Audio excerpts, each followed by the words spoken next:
Good morning, good afternoon, and good evening, everybody. Thank you for tuning into another Supatease video, and it would appear that World of Warcraft is on fire, and it's not just PvP this time around.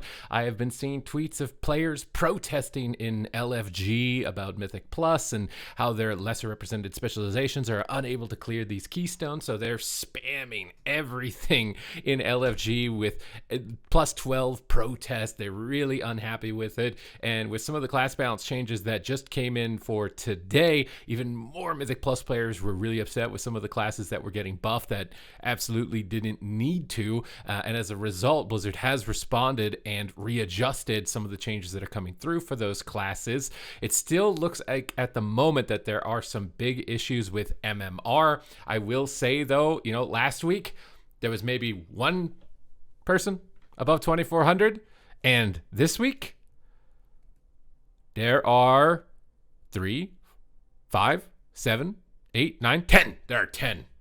There are 10 now. This is a 10x increase of players above 2,400 rating this week. So I'm really hoping that they can kind of iron out some of these issues, because it's a really big problem that players are struggling like this relative to where the rating thresholds were even from last season. It's such a huge issue. Imagine being a Mythic Plus player and last season you were doing plus 10s, and then all of a sudden you can't even do a plus 5. This is like the equivalent of PvP with how MMR has been kind of shoved down and prevented from growing and flourishing. So I'm really hoping that they're going to look into the problems with MMR. I think it's a really big problem. It's probably bigger than class balance, honestly. I mean, I'm trying to imagine how much it would be on fire if Mythic Plus keys, like you couldn't do a plus 5 or something. Like it was just something was wrong with it and you couldn't do a plus 5. And it would be absolutely, out of this world how many people would be upset about that. So MMR definitely needs to get fixed 100%. So hoping that we can maybe draw attention to it.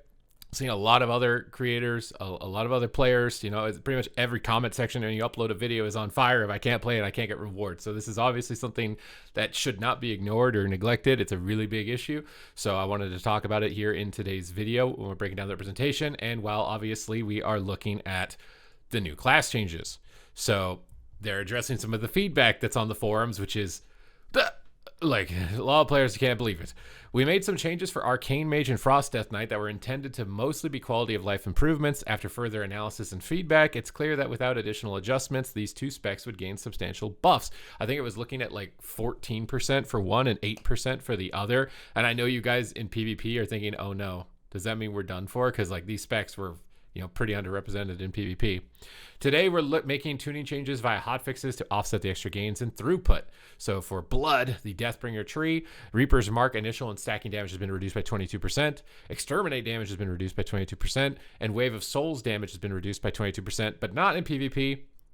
I don't know if these ones were randomly cheese hitting really hard, but now this is making me think if you got a Blood DK, it might be worth trying Deathbringer Blood DK, because they left that one out, not in PvP, but then took these ones. So there might be some cheese in there possibly. For Frost Death Knight, your Reaper's Mark initial and stacking damage has been reduced by 22%. This will apply to PvP. And your Exterminate damage has been reduced by 22%. This will apply to PvP. However, Wave of Souls damage will not be reduced by 22% in PvP, but it will in PvE. Obliterate damage has also been reduced by 6%, but not in PvP. Breath of Cinder Gosa damage overall has been nerfed by 10%. Is anyone in PvP even playing that? I don't even know. I don't think anyone's playing that, right? Am I just totally out of the loop with Frosty Cat? I feel like it has been a long time in PvP since players played that, so I don't really feel like that needed to get nerfed. On it, especially because like the whole rework of the Frost DK and the hero talents was to expand on talent builds and options. I don't feel like that needed a PvP specific change. Icy Death Torrent damage reduced by 12%, but not in PvP. So hopefully, as a Frost Death Knight, you'll be able to at least try this in PvP as the Deathbringer and feel at least a little better, because Frost DK is not, not particularly at the highest level. I think what it's ultimately making me realize is that they need tuning knobs for more parts of the game. You need tuning knobs not just for Arena, but you need tuning knobs for Battlegrounds versus Arena. You need tuning knobs for PvE and solo content versus 5-player content versus raid content, because all of that balancing is entirely independent. If you're prioritizing or biasing towards raid, then inherently solo content or 5-player content is going to be imbalanced. If you're biasing your balance towards battlegrounds, then arenas will be imbalanced. If you're biasing your balance towards arena, then battlegrounds are imbalanced. And I mean, that would be, I don't know if it's, I think ultimately the game would benefit the most from doing that, but that's obviously a massive undertaking, right? To do that. So for the fact that they are basically only separating it to PvP and PvE, the game is pretty well balanced considering they're taking that overarching umbrella, right? And I don't know if they prioritize Mythic Plus versus Raid when it comes to PvE, but it does sort of feel like it. I don't know if it's also just because you have so many specs competing for 5-player spots in 5-player content. That could be another thing that's causing this kind of like, oh, it's swelling up towards the top and it's only ever these specs, and you kind of just a rotating door of whatever specs they decide to kind of pump through in terms of their throughput. But Arcane is also getting some sizable nerfs, and Arcane was looking like it was going to be benefiting like the most of any specialization in this patch. So for Arcane, your Sun Fury, Spellfire Sphere, spell damage bonus to arcane missiles reduced to 1% from 2. They're nerfing Sun Fury again. It was already, you couldn't play it in PvP. And I'm pretty sure they buffed Spell Slinger. So yeah, just don't, okay, maybe this one isn't as bad, hopefully, but at least in PvP. Sun Fury, Lingering Ember, spell damage bonus for Arcane Mage is reduced to 1% down from 2. And the Sun Fury, Glorious Incandescence, Arcane Barrage damage bonus reduced to 20% down from 30. Sun Fury, Mana Cascade now grants 0.5% haste for Arcane Mages down from 1. Oh my god, I really don't think you're ever going to want to look at Sun Fury again in PvP.